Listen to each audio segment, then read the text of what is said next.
Hi, everybody. Welcome to another episode of That Early Childhood Nerd. I'm Heather Bernt-Santy. Tonight or today, I don't know when you're listening. This episode, I've got two people with me that I love to talk to. Krystina Tapia. Hi, Krystina. Hi, Heather. And Mike Huber. Hello. Well, do you guys want to introduce yourself? It's probably been a while since people heard who you are and what you do. Do you want to tell people who you are? What you do? Sure, Sure. sure. So, yeah. Uh, Oh, Go for do it, you want to Mike. go, Christina? No, Sorry. I was Okay. going to actually ask you to go for it. Oh, okay. Well, here I go. We're off to a great start. Yeah. So you probably know me from this podcast because I'm on a lot. Yeah. Uh, and then I'm on Teaching with the Body and Mind every week. We don't have guests on that one. But we have four of us, so that's hmm enough. And I have a book coming out called The Power and Pretend that comes out April 15th. So, depending when you're listening and when this comes out, pretty soon. hmm And I also have books, Inclusion Includes Us and Embracing Rough and Tumble Play. Yeah. All of And I that is work, true. yes, and I do work. I'm the director of curriculum at a childcare center. So I am with kids every day, kind of infant, like roughly 6 weeks to 6 years. So. Lucky ducky. Thank you. Okay, Christina, now it's your turn. Yeah, I'm Christina, a former classroom teacher, taught children birth to about 5 years old. Did a bunch after that I worked with teachers, did teacher training, and now I have a 2-year-old, and so I've taken a hiatus from being in the classroom to dive deep into toddlerhood, which has been hmm super fantastic because Yeah.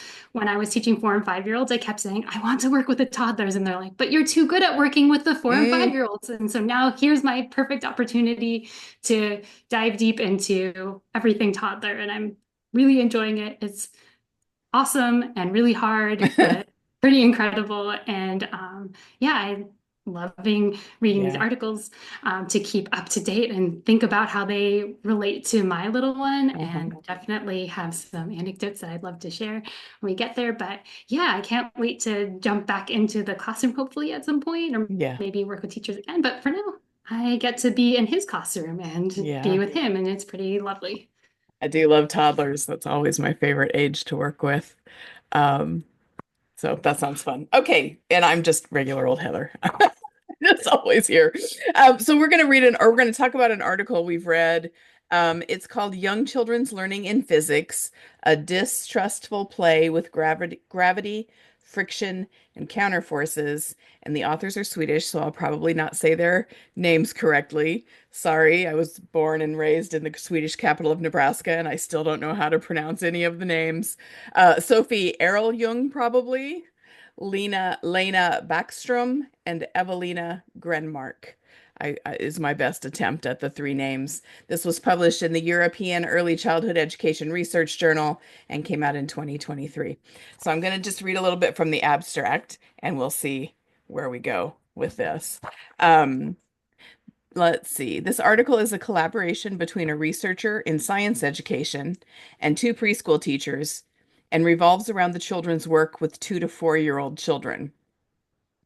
Um, Grounded in a post-humanist understanding of the world, we focus on physics learning that emerge in children's intra-actions with materials.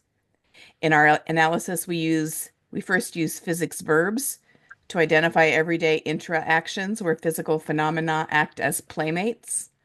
Um, our findings suggest that emergent physics learning can be inferred from changing levels of trust in child matter interactions. For example, children may move from distrustfully clinging onto a railing towards trustingly pushing and pulling the railing to climb higher. I loved this idea of thinking about um, interactions between the child and the world, essentially, but specifically matter, and calling that emerging physics just really was so interesting to me. And when I recorded a few days ago with another group about an article about Vygotsky and a fake play, a study of fake play, the question came up, can materials be Vygotsky's more knowledgeable other? So then when I reread this, I was like, oh, maybe this kind of ties into that idea. Um, but mostly I liked it because at the time I was working on my book and trying to find more ways to prove that play was a good spot for science experiences for children, that free play could be. So it was really exciting for me. But I'll let you two talk about, I guess, what drew you to this one, and then we'll see where we go. Yeah, so Okay, Tony. I was drawn to this article. I actually agreed to record this this podcast with you before I read the article, but I'll give context why. So like in college, I remember taking this physics class and I was just like, I don't even remember what the topic was, but I was so completely lost and Yeah. I was didn't even know where to like begin to approach like this problem set that I had gotten. And I go to the professor's office hours and I'm like, I have no idea what's going on. And they're like, do the problem set. I'm like, that's the problem. Like, I don't even know how to start the problem set. And they're like, well, that's because you haven't done the problem set yet. And I'm like, like what? Like that's not helpful. And I'm like, Yeah. she's like, well, come back when you have something done on the problem set. I'm like, can you give me anything to work with here? And she's like, no, go do the problem set. Or I can't even remember if it was male or Uh-huh. female professor.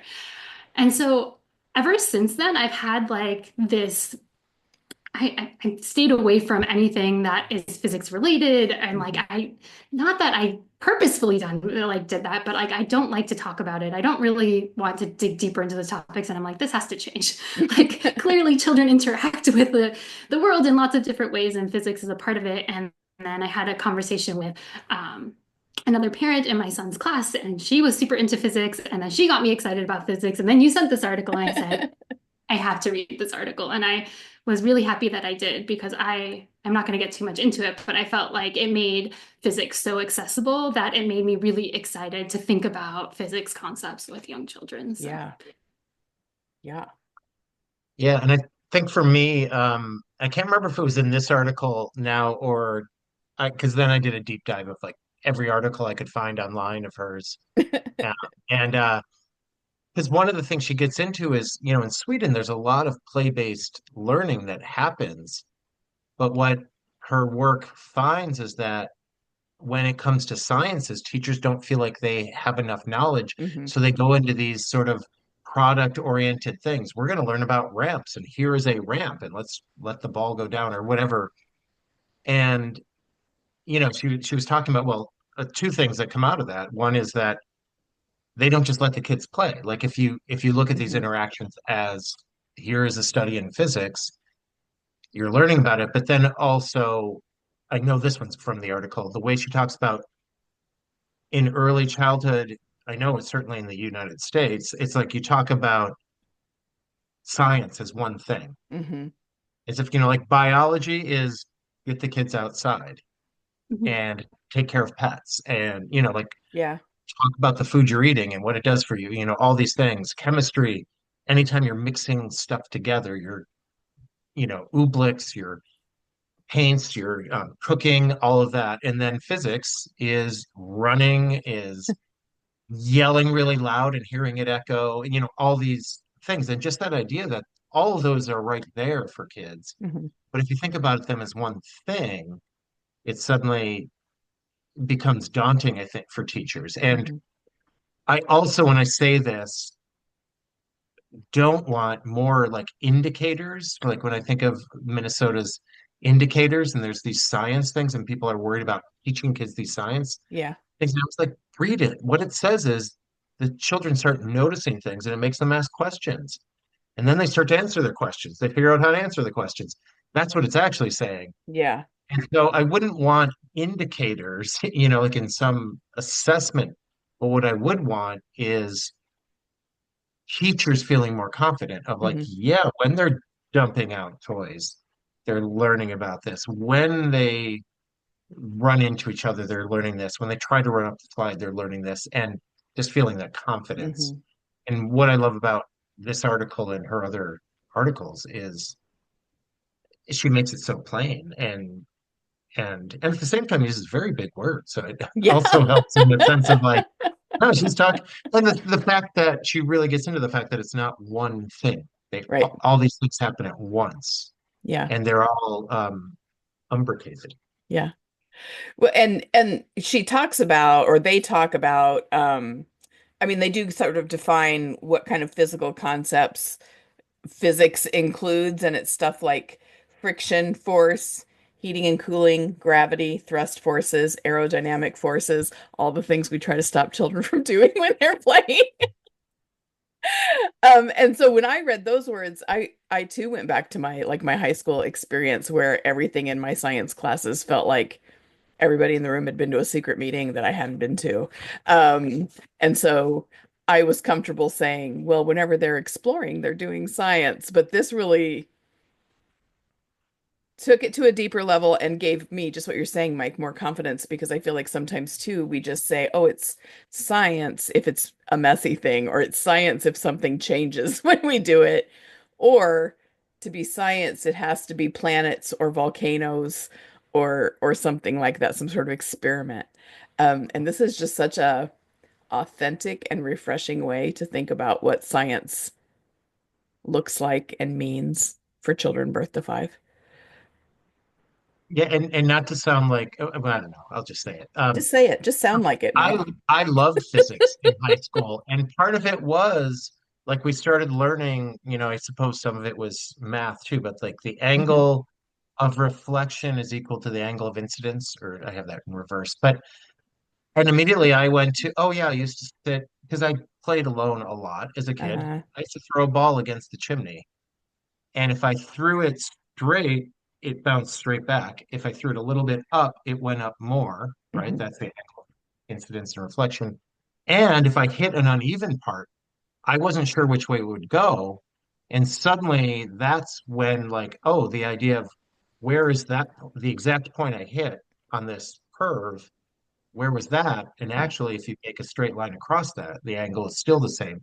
And so I would like learn physics concepts and just remember when I would crash my Matchbox cars, or better yet, the Hot Wheels cars. Uh-huh. Like, why did the Hot Wheels cars work better than the Matchbox cars? That's friction. Like, Uh-huh. so I remember in high school just tying it to the things I did as a kid, Yeah. uh, That's awesome and to really those Yeah. liking in. it. Yeah. Yeah. We're going to say you had a better teacher than Krista and I did Yeah. so that no one interprets this as man versus woman in science. Yeah, yeah, yeah. Actually, and the other thing he did, my physics teacher explained things with stories, Oh, yeah. which is what I do, right? So Yeah. I think it just his style of teaching Yeah. I think mine was a fit my coach. style of learning really well. So like angular momentum, Yeah. I remember just the idea if you're on a motorcycle and you stop, you fall over, Yeah. right? Because when the wheels aren't moving, suddenly you have to balance Yeah. somehow. Yeah. Like, but I remember all my physics from his stories and from remembering my own stories. Yeah. So Yeah. I don't want to take anything away from you, Mike. You're very smart. I'm sure it just came easier to you. yeah, it's the parts where I think maybe I might be on the spectrum. Yeah. I'll say it that way. Because So, mostly I would explain things as it's the only thing that makes sense. yeah. That like you put these numbers together and it feels right. Like it's Uh-huh. not Yes. like I couldn't do formulas. I could only do it feels right when these go together. Show your work. I'm telling you how my work feels. Yeah, no, I got in trouble all the time because I couldn't show my work Yeah. because it's like it's all in my head. It's like Yeah. this makes But sense. I think that your story is like so powerful though, because I'm just thinking about like my son, like there was this interaction he had with the top of a sippy cup when he was like 9 months old. And Uh, he had just started learning to crawl. He was a little bit of a later crawler. And so he was a little uneasy, like wasn't super stable yet. But he was so fascinated by dropping the top of like, it was actually like a straw silicone cup. And so it would like bounce sometimes because there's a straw in it too. And he would just like stare at it and then he would crawl over to it really, really quickly and then Yeah. do it again. And then it would do something completely different. And you could just see him like right. processing, like, what is going What on? did Like something yeah, yeah. different happened that time. And I don't know what it is, but I'm going to keep doing it. And he did that for 15 minutes as a Right. 9 month old, which was super incredible. And so that makes me super excited for what his possibilities are going to be like later on in Uh-huh. education if he continues to get those types of experiences. Mhm. Like, will he remember that? Maybe not the sippy cup or lid, but Right, maybe right. something else. Yeah, yeah. Yeah. Right. I was looking for where they start to talk about entanglements, and it's just like on page 2, but um uh what did I want to say here? Where did it go? Um involving she so they're talking about an observation involving a swing and a child. Instead of centering on the child as the sole playing agent, Gunter Hansen suggests that the swing and the child, as well as gravity and central forces, are entangled and that they all play with each other, which was just such a, I don't know that I have anything more to say about it, except I think it's a really cool way It to was such a think beautiful image. about it. Yeah, and it gives, I don't know, it just gives depth to something that might have been fun to watch as an adult watching a child in a swing. Right. But I don't know. Sometimes I worry if I'm trying to make a case for play to someone that I think is like a super skeptic or even a moderate skeptic, Right. Right. that I'm trying too hard or that I'm making too much of a stretch or something like that. And um, then a piece of writing like this comes along and somebody else is thinking kind of similar things, that these are all these forces working together, the child included, but the child is giving and receiving and experiencing all of these physics concepts in a way that I could never teach in a pre-planned direct instruction kind of situation. Right. I think that's it. Like that, like in some ways it's so easy that it Hmm. feels like it's too simple, but yet Yeah. we all experience gravity. That's why the infant keeps, does it keep falling down Hmm. when I do it? Does it keep falling down? Does it keep falling down? And then suddenly something happens that goes up. Hmm. And it could be not till they're like 4 or 5, a balloon. Suddenly they see a balloon going up. It's like, wait a minute. You know, so Ann Epstein from, who wrote the high scope curriculum, would talk about as discrepancy is how preschoolers experience science. Hmm. Um, and with that idea that infants and toddlers have spent all this time like, oh yeah, it keeps going down, keeps going down. I try to stand up, but I fall down. I never fall Yeah. up, fall to the wall, just all these things. And suddenly you do something as a preschooler, it's like, wait a second. When I pushed that car really hard on the shelf, it went and it kept staying in the air. It didn't Hmm. just fall Hmm. straight down. Whoa, let me try that again. Yeah. Yeah, it keeps doing it. And so there's this thing that in some ways it is so easy, Hmm. but I think that's part of the problem of the sciences, right? There's this certain attitude in our education in, I don't know, like when you make gravity is like this, like, oh, it's too complex. You can't understand it. Hmm. And it's like, that's complete, like, that's not true. Anybody who does, a dancer understands gravity. Anybody who plays a sport where you throw a ball understands gravity, right? Hmm. Like you have to throw it a certain way for it to go where you want it. And so, in some ways, physics is so simple. It is there all the time. Yeah. And it's pretending that no, it has to be really complex and you won't be able to teach it to kids, or you can only teach it with words. Hmm. And words are the problem. Like physical principles have existed longer than words have. Gravity has existed longer than words have. And it happens in every language. And infants understand it. They just don't have words for it. Right. Right. So Right. I And don't well, I know. mean, No I think, long screen, but yeah, that's all it right. disappoints me that people make science so hard. And I think that's what really draws me to her work Yeah. is like it's not that hard if you just look at it as an interaction. Yeah. I mean, I think, and we're talking about intra-action, right? I keep trying to Oh, say it sorry, really interaction. carefully. Yep. It's like the two Yep. things acting with each other, not interaction. Yeah. Is that right? Is that right? Right? They're working with each other or against each other with intra as opposed to inter. I can't remember, but I know that there's a Yeah. distinction. I will find it in here, but Yeah. you keep Yeah. talking. I'll So, find well, while that. you're doing that, they talk a lot about embodied experiences of physical phenomena, which, and I think this is from the article too. They really discuss the idea that at this age, and they clarify at the beginning of this article that when they're talking about early childhood or young children, they're talking about birth to 5. Sometimes an article will say early childhood, but they really mean kindergarten to second grade or something like that in research, but they're specifically talking about birth to 5 and the idea that at that point, children learn with their bodies. Like they never just learn with their brain or their ears, like just hearing information. I don't know that they said that. That might be just me. But this idea that they have to have these experiences bodily with physics concepts before they can be, when they're older, when they want, we can maybe be teaching those formulas or the vocabulary of the discipline or um, really doing what we would recognize as physics work with their brain, because first they have to experience those things with their body. In I think they called it emergent physics or emergent kind of experiences. And I think it's exciting for me because I just get nerdy about that kind of stuff. But I wonder if I wonder if it would be persuasive to someone who really is tied up in needing to be the teacher, and needing to prove to other people that we do science.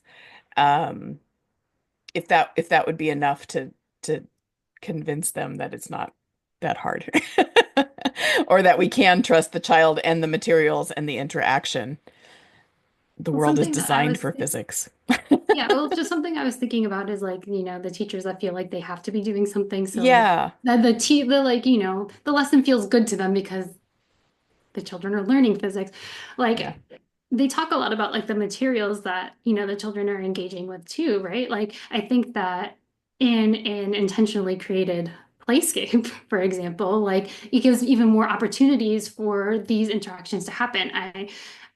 I was able to do a residency in Anji, and I saw this happening all the time. Like Mm, Miss Chung's materials they're designed in such a phenomenal way that physics learning is happening in all sorts of ways all the time. mhm. And I think that like one day it like literally smacked me in the face because we were sitting at play sharing and I don't speak Mandarin, so I always have to have an interpreter with me.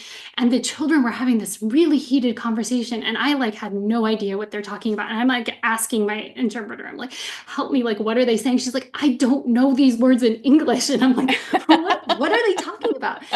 And it was physics. They were talking about Mm, friction, acceleration. They were like comparing about like friction, for example, they had created a ramp with a giant box and they were testing to see like whether you could go down faster in your shoes or with your socks. And then they were oh boy. comparing it to like sweeping the floor versus mopping the floor and just like the different tension that was created like between the different objects through their experiences. And what was so fantastic, I think, is these children, they were I would say 4. They were able to actually, and I don't know if they were using those words per se, because again, I don't speak the language, but Uh, they were definitely able to communicate to one another the concepts, and they were having conversation back and forth about what they noticed. And no, it was actually this way. No, I noticed it this way. Oh, why don't we go out tomorrow and try it this way? See like what uh-huh. happens. And I think that that's what's so fantastic, like fascinating to me. Like if we also just give children opportunities to like come together and maybe rewatch what they had done, Yeah, they can have these amazing opportunities to discuss it. And we can hear more as educators, like maybe a little bit more about what they're thinking. yeah. Oh, I have two things. Oh, oh, Um, First, I think what comes to mind as I listen to that, Christina, is that one of the things that's listed as an indicator of science is data analysis and sharing your results. And so often interpret that as, well, we have to have a chart. We have to use post-it notes on a flip chart page and make a graph, um, or have a clipboard situation going on. But what you just described with those two children was data analysis and sharing their results in such a deeper way. And I'm willing to bet their vocabulary was richer and their sentence structure was longer, and than if I had been sitting down asking them the questions and then putting that stuff on the Oh, graph. 100%. And it was so much more interesting because, like, me, as someone that didn't speak the language, I'm like, I need to know what they're saying. Like, I need to understand what's happening because they had that much passion behind it, too, that Yeah. they really wanted to communicate what they had learned or what they were noticing. Yeah. right. And I think, I mean, so not having been to Anji, but like, doing some reading, watching videos and things. One of the things that I think like connects to oh my gosh, I can't pronounce her name. Miss Chung. Areljun's, yeah, work is that idea. She talks about verbs. Oh yeah. The science is learned through verbs. And when you have video and you're watching video and discussing what's happening, everything you were saying, you said mopping, sweeping, Hmm. I mean, I know it was the translation from your interpreter from the kids, but that's probably how they were saying it, right? And too often when people are trying to do these abstract things for kids, they find an object. We're going to Hmm. have this ramp, or we're going to get a scale and weigh things, like this. And I don't Yeah. find kids having the same passion unless it's like a scale where a kid can go in one end and they try to, you know what I mean? Yeah. But you get a wheelbarrow that can tip over, or you get a board across, a Yeah. plank or a barrel or whatever. Suddenly, you're dealing with weight distribution in this way that's very real. And too often, I know in the United States, but certainly, and I'm sure Sweden too, from her description, we go to these nouns, and Uh-huh. partly it's because catalogs can sell things. Right. I was gonna Hey, buy say, this. This will teach physics, yes. but also Catalogs are full teachers of not pictures of knowing. nouns Right. Like and I don't know how to explain friction to a kid. It's like right. they deal with friction all the time. Have you Yeah. ever told them to push you across the floor Or and then have you they push ever them? walked across a hardwood floor without the grippy socks? Like,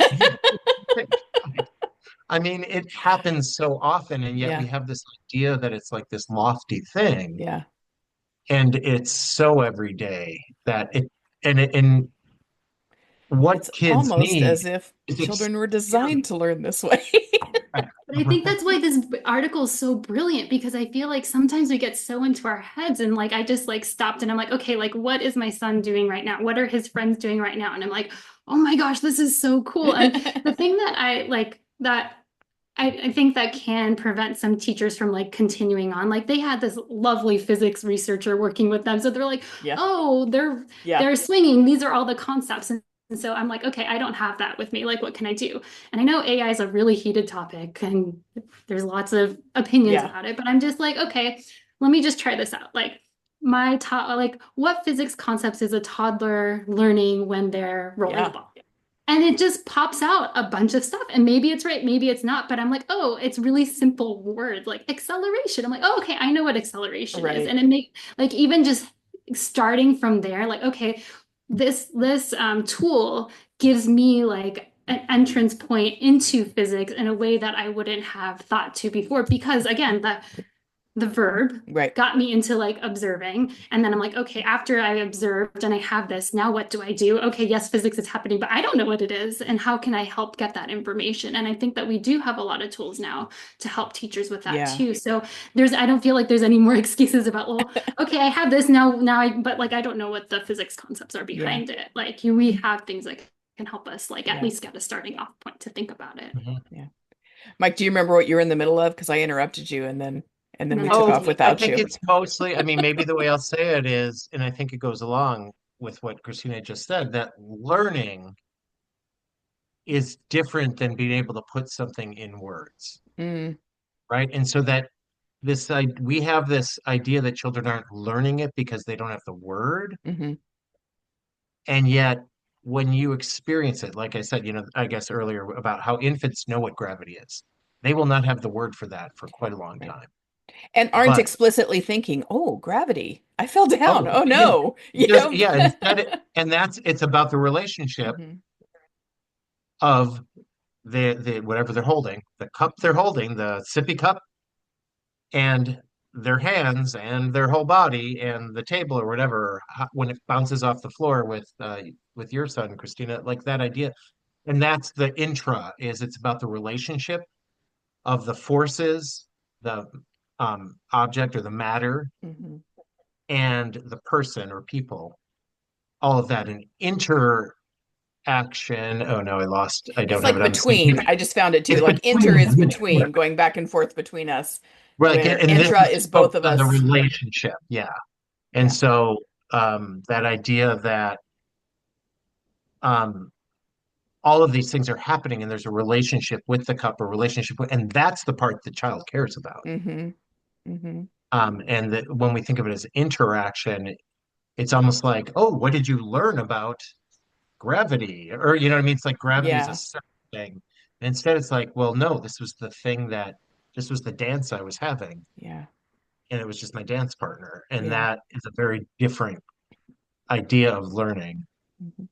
And Um, I so, yeah. think one of the things I love about thinking about the verbs, besides it just being easier to learn what physics means for a 3-year-old or a 2-year-old or whatever, when I think about, because one of the things that always is frustrating for me is the stuff we put on math and science center shelves in early childhood classrooms. It's usually straight from the catalog or the QRS checklist or licensing or whatever, and it focuses on the nouns, right? Counting bears and scales and magnifying glasses and all those things. And most teachers I have worked with, including myself, don't always know why that's a math thing other than counting, or why that's a science thing other than like basic measuring or something. But if we start to think about verbs and we learn more about physics verbs, um, uh, I think then it becomes almost easier to stock your classroom with things that are going to feed those bodily explorations of the concept. Right. Something There is no interesting. area. Yeah, Oh, yeah. Well, and then also something that I found that I like, because I've been doing that with my son. He really likes things that spin. But did you know things that spin and things that go round, around and around, those are different. And so if you give him things that go around and around, he's not super Oh interested. my But if gosh. they spin, but to me in my brain, like just thinking about it, I'm like, oh, those are the same. But he like looks at it and he's like, no, that's not what I'm interested in exploring. And so as a teacher, I feel like also the feedback that the children give you is Yeah. almost immediate too. It's like, okay, yeah, I see where you're going, but that's not the concept I was actually working on too. This yeah, isn't. yeah. And oh, go ahead. No, go ahead. You Oh, go. so she or they, I should say, because this particular article is written by three Yeah. people. When children roll down the hill, they develop an increasing familiarity with what is necessary, possible, or impossible to do when it comes to rolling. And that's the thing. They are learning a lot of different things. Mhm. And so it's that idea that, again, they don't have to think about what's friction, what's um, uh, potential energy, what's kinetic energy, what's, Yeah. like They whatever, don't have to all these tease it things apart. don't matter, but they could tell you what works, what doesn't, Hmm. what happens if you tried to get into a tire and roll down the hill versus if you roll by yourself. They could explain Yeah. everything that can have, for someone farther along in their development, put it into a formula and create, um, figure these things out, Yeah. but they will know Yeah. what they can and can't do. And so that idea that, and they literally say in this, it should help preschool teachers foresee potential physics learning in Hmm. just everyday events or different events. Like, Hmm. yep, they want to roll down the hill. And Yeah. and I feel like people need sometimes like, well, what's the learning potential in that? Or we're busy. We have to get inside to learn about, Right. you know, This gravity isn't or what. reset. This is just recess. This is just recess. You Yeah, got to get yeah. inside. Right. And I think that's sort of why I love the idea of the physics learning not being just the child acting on, but also being acted upon, kind of that. And that's what the intra-action is, I guess. Like the child is a piece of that, but the tire is a piece of that, and the hill is a piece of that. And they're all working together uh, in this physics reality, I guess. Yeah. But I think that helps too, thinking about if we start thinking in terms of these kinds of verbs and things acting, with each other or at pushing against each other, it changes the way we think about the materials that we offer too, inside and outside. I think it can change the way we choose or think about or set rules about those materials that we've got around. Yeah, for sure. 100%. Yeah, I was just thinking of a toddler room at my last workplace. One of the teachers bought a bunch of, it was at some surplus store, but they were the wheels from or just the tires actually, from wheelbarrows. So they were like, I don't know, 8 inches, I guess, or whatever, it may be 10 inches, but they had these tires that were solid enough that you could, um, drop them, like whatever, roll them from the top of the hill. And they were just heavy enough. They couldn't really throw them. So they were limited in some of the things they could do with them, but other ways it was like, oh, if I push it along the ground, it can roll. And it was amazing how exciting it was for these kids. And just that idea that, I mean, it's so simple. And that is one of the things with Anji play where there's some basic elements, but those elements are like, they're available to everyone. You don't need Hmm. a barrel to have something that rolls. Hmm. There's like things in our environment. Everybody, well, I shouldn't say everybody. Many towns in the US, you've got the repair shop that has all these tires sitting in the back Hmm. that, are great on a playground or whatever. Yeah. Just that idea of, um, oh, I don't even know where it's going with this part anymore. But I know one other thing I wanted to say quickly Okay. though, is Okay. they get into the physical phenomena as a playmate. Yes, that's what I was just like making marks Oh, here that I want to good, talk about. But yeah. good. Do you want to just say it? Because Well, we've I been talking just about objects, but I do think just the phenomena themselves yeah, as I play. mean, I just wanted to read a couple of these things because again, I just love the way it's written.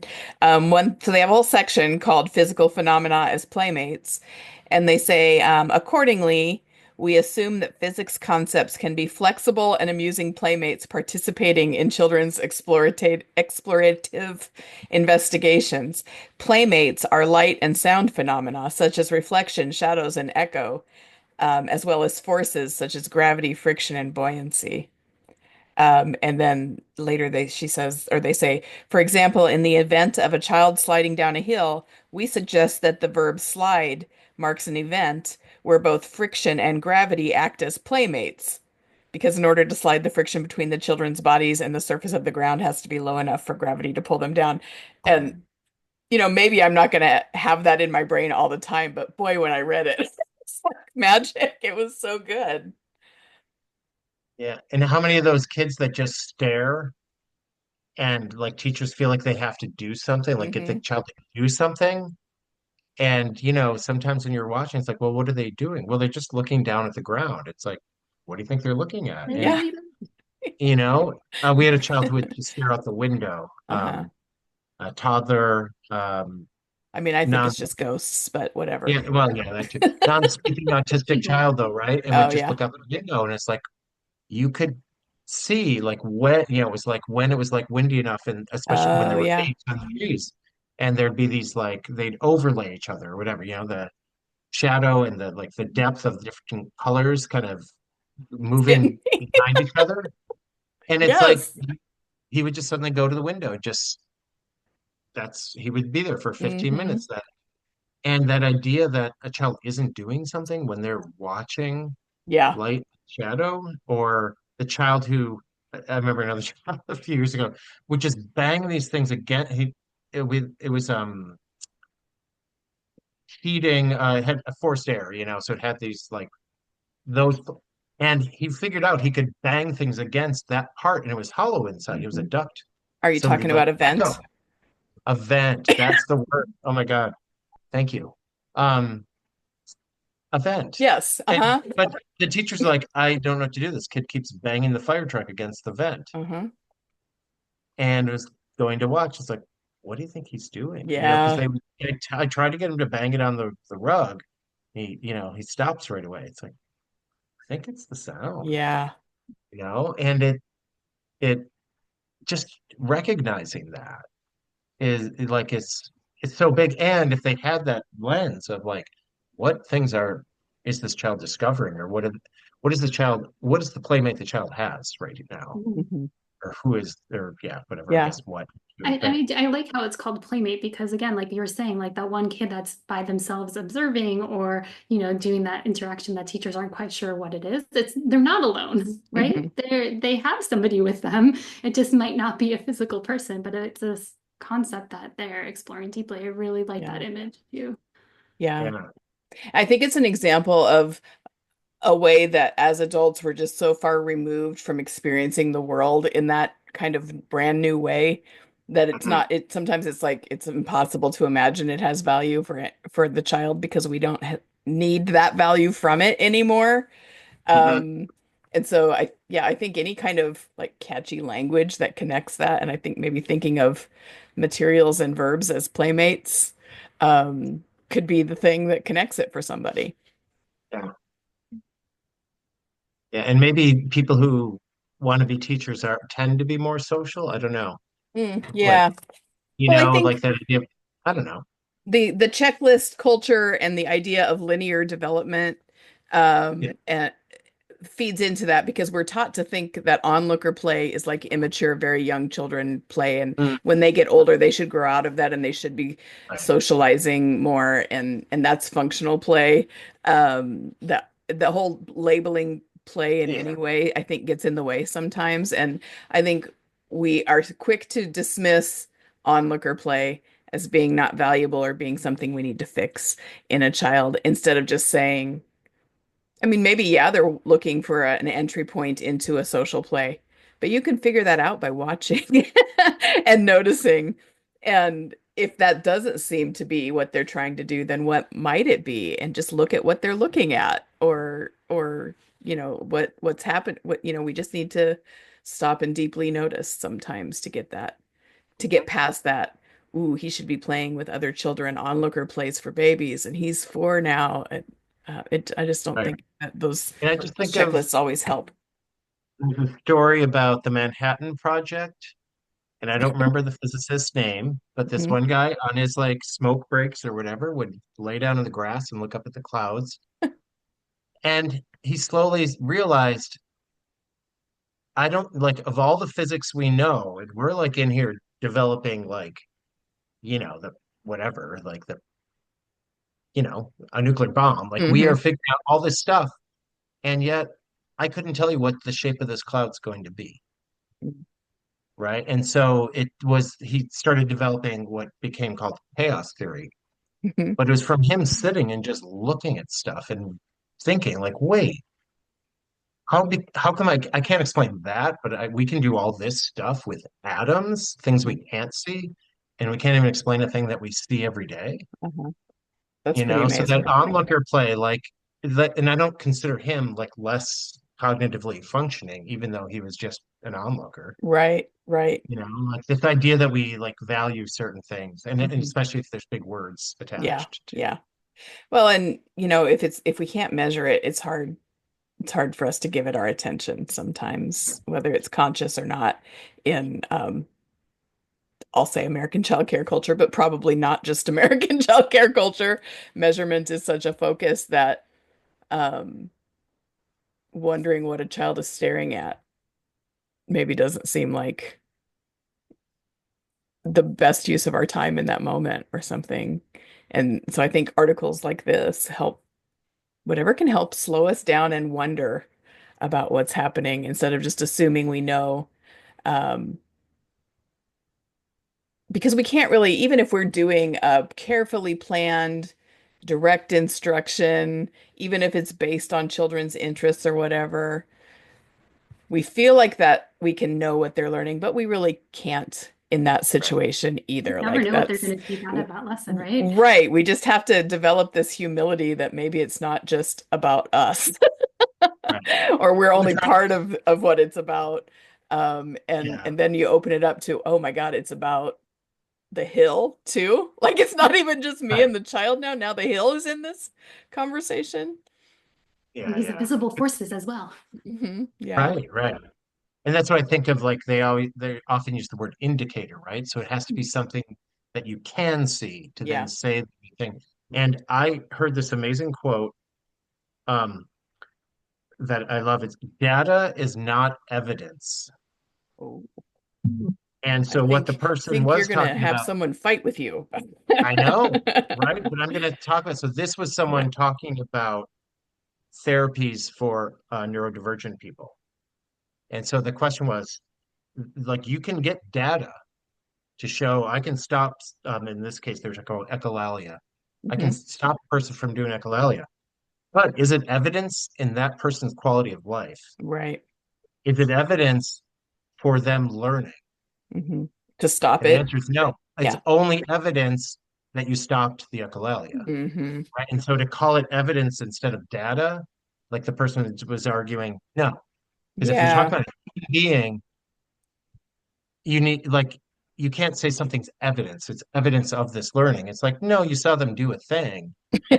You're not sure. And in fact, almost every state you read things, they need language, Yeah. like, oh, the child says this. And so whenever you're working with a child that's not speaking, you have to decide, am I going to Right. mark this as being this child is demonstrating this? Or am I going to say it's not because the child only used gestures and didn't say it? Hmm. Yeah. And it's like, and to me, that's not a problem of the child. That's that this is just data, not evidence, Yeah. right? That Yeah. the evidence of this child learning, I'm sure I was a non-speaking child when I was throwing the ball at the wall. Hmm. People would have said I didn't know anything about physics, and then later it's like, oh, actually, this is like really easy for me. Like all this playing Yeah. by myself. I was remembering another Joke's one. on you, suckers. Yeah. Um, but I remember just being like with snowdrift, and I would raise my head above, and it was like really windy, and it was freezing, and then I'd lower my head, and the temperature difference. And I don't Oh know my how long I God, spent, that's probably a half wild. hour just sitting there doing that, and it's a thing of people would have had there been a researcher by like this kid is just lifting his head up above the snowdrift and then below, not saying anything, Keep our clearly, eye on this one. yeah, well, and that actually was the case, now that I think about it.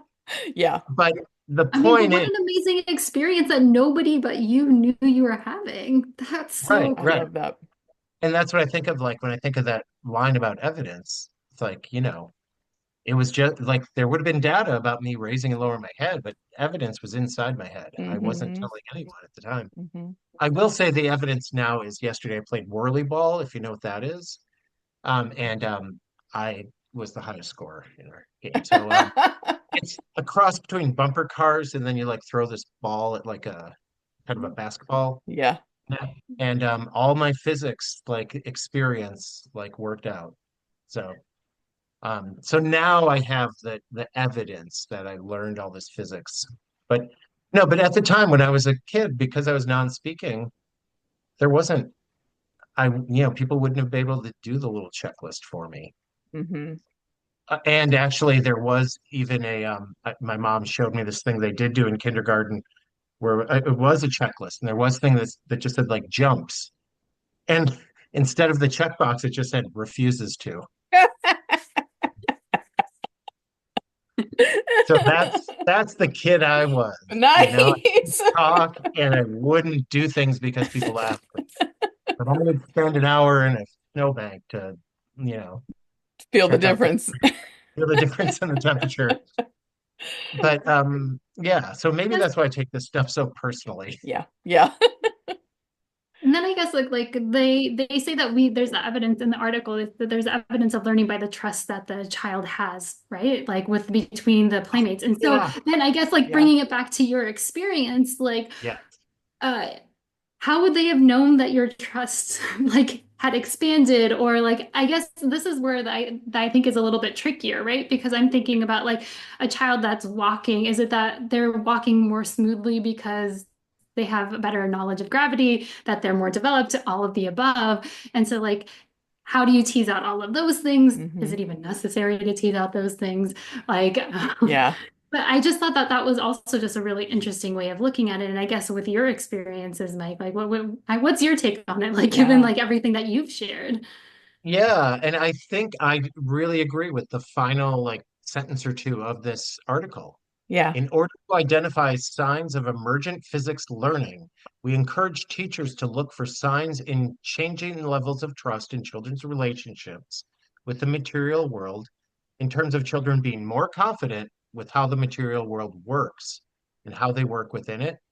And that, I think, would have been evident. You might not be able to point to, did I learn about friction? Did I learn about Hmm. whatever temperature change or whatever? But was I interacting in the world in a way that I seem to know how these materials work? Hmm. I have comfort with going up a slide or whatever the thing Mm. is. And especially for early childhood, like why we have to put numbers on it versus look at the trust they have with the world, look at Hmm. how they're confident and look how they're able to do things that they have an idea and they go do it. Yeah. And to me, that's the ultimate like sign of it and people feeling more um engaged with it. Now I'm gonna mess up. I've messed up a Richard Cohen line before. Oh man. Recently I read one where he said the point or what was it? The goal is engagement. Hmm. Like if you make sure children are engaged, the thing that's sparking their interest, then you have to trust there's Yeah. something there. And if they're engaged in it, it's telling me that they're learning the thing they are ready to learn. Hmm. And Yeah. I think that's truly what Vygotsky was getting at too. Yeah. Yeah. And I think maybe the answer is we don't have to know what they're learning. I mean, that's kind of what you both are saying. It's the wondering that's important. It's the thinking about the potential and watching the child and noticing the child and what they're doing. I think for me anyway, that's where I land is that that's where I can be because there's a difference between me teaching and children learning. And I Mhm. have to let go of my need to teach and learn about children learning.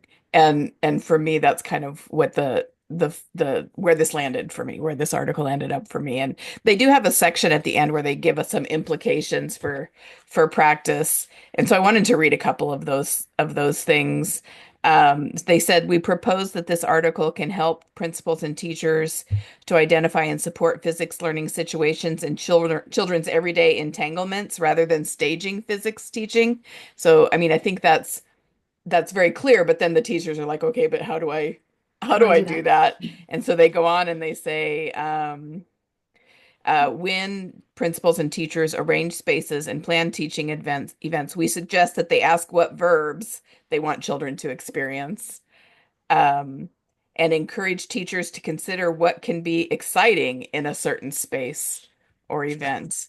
And I think that's a shift, but I think it's a really achievable shift because all you Mhm. have to do is stop and watch and wonder. Yeah, yeah. I found the Cohen quote and I should Oh, use it good. because Yeah, I let's get think it he clean. actually nails what you just said. We mistakenly think the goal of early childhood programs is learning. The goal is engagement. Hmm. If children are engaged, they're learning. Hmm. So, but Yeah. that's it. If we know what the verbs are of physics, we Hmm. can make sure they're engaged in that and Hmm. not forcing them to do things, but offer those opportunities and don't stop them because a lot of things with physics, I think adults often stop kids. Hmm. I was Yes. going to say Stop that sometimes it's stimulating. just not saying no, right? It's just going ahead and letting them climb up that slide. Uh-huh. Yeah, Yes. exactly. Yeah. Yeah. Or roll down that hill inside a tire. Um, somebody I know used to have, oh, I think maybe Kristen Day when she had her play school. Oh yeah. They had a situation like that going on. Any last thoughts? Any last things that you are in love with about the article? We didn't already get in there. I mean, I think I hit everything, but Yeah. yeah, I think I love everything about this. I mean, I could go off on a 2 hour tangent on what I'm learning about posthumanism. I think that's Let's part save of that it. one. That can be another Yeah, one. yeah. Yeah. But Yeah. yeah, I think the way even like that phrase posthumanism and it can feel for a lot of people who aren't in academia like Hmm. me, like Hmm. what? Hmm. Hmm. But then when she starts talking about why she's using this, um, it's like, Well, oh now you yeah. have to summarize it at least for people. Well, posthumanism basically means that we're not just taking the perspective of humans. Yeah. That's the simple way I'll say it. And Yeah. so that idea of interacting, that there's a relationship between objects and between the world itself, the what phenomena Hmm. Hmm. Yeah. is a post-humanist lens or approach. Hmm. So that I think is the main way. And on Teaching with the Body and Mind, whenever Tom is leading a discussion in the last few months, it's been about basically post-humanism. Hmm. He keeps mentioning the word at the beginning and then just starts talking, but he's basically talking about Yeah. how are we interacting, um, how are the materials and the child interacting. Uh-huh. Yeah. So I'm starting to get it, right? And it's Yeah. like, oh yeah, it changes what you're seeing. So that this article is just highly recommended. Yeah. I Yeah. agree. I think the one thing that we didn't talk about was, and we don't have to get into this because this is going to be like a whole other like, but how the researcher and the educators and teachers, they came together to watch Right. videos of this happening. And I feel like that is so crucial, especially in the beginning of doing a practice like this or changing your thinking about a concept like this, because then you have other people to bounce ideas off of. Yeah. They might notice something in the video that you didn't see. And so I think that that's also like a really critical piece for Hmm. anybody that's really thinking about trying Yeah. this out at their school. Also, sometimes I notice that if I'm a little bored by something in person, I'll take a video of it and then I'll watch it back and I'll be like, oh my gosh, how Yeah. did I not see all these amazing things Yeah. happening? And so I think that that's also just a different lens to be able to Yeah. view all these interactions. Yeah. And Or if it's one of those plays that play Yeah. things that kind of scare you, the big body, Yes. risky stuff, it's easier to process a different way of thinking when you're not in that moment feeling your right. panic about it. So I think that's a smart thing to bring in, Christina, And, the idea of watching the video of it. and I don't I so the Teaching with the Body and Mind, folks, that's the way we started. Uh-huh. Was like 10 years ago. We got together once a month, and usually it was Tom played a video and we discussed it. And eventually we turned it into a podcast and realized people can't see the video. So it changed a little bit. But for, I think it was like 3 years, we met every month, watched a video, and talked about it. Yeah. And usually Tom would choose 15 seconds, maybe 30 seconds. And then we would talk for like an hour or two, Yeah. and it's like he'd never showed something longer usually Mhm. because we have enough, Yeah. there's enough here to talk. Yeah. And uh And it also makes it so like it takes people's perspectives are going to come into play when Right. they're viewing the video. But yeah, like if I just explain to you like a situation versus you watching the video, it's going to be very different too, Hmm. right? right. Yeah, and actually the way so our we used to present together, and we would do this where we'd show a video. We'd have the audience in four groups, and one Hmm. was you watch this as if you're the child, you watch this as if Hmm. you're the teacher, you watch as if you're the parent, and you watch as if you're the administrator. And we That watch it, discuss, and then we'd like, okay, now we're going to Hmm. switch which perspective you're taking. Let's watch it again. Fun. I And really like that, especially with regards to like what we were talking about earlier with onlooker play too. Like, Hmm. okay, what is yeah, this kid Yeah. Yeah. talking about? Yeah. It's super right, fascinating. right. Yeah, and it's kind of I'm actually going to be doing that in a few weeks with a child using tape, like just taping the legs of a table, and Hmm. have people do that same sort of, so what's going on here? Yeah. And who's going to worry about wasting tape? Right. Who's going to be like, this child's so engaged, and yeah, whatever. But Yeah. but just the idea that video, yeah, there is something about being removed. And if you're not the one in the video, you still get that Hmm. chance to talk and get to watch again. Hmm. One thing I do in terms of inclusion will sometimes we watch it and the teacher will talk about, oh yeah, look, I did this and this and this.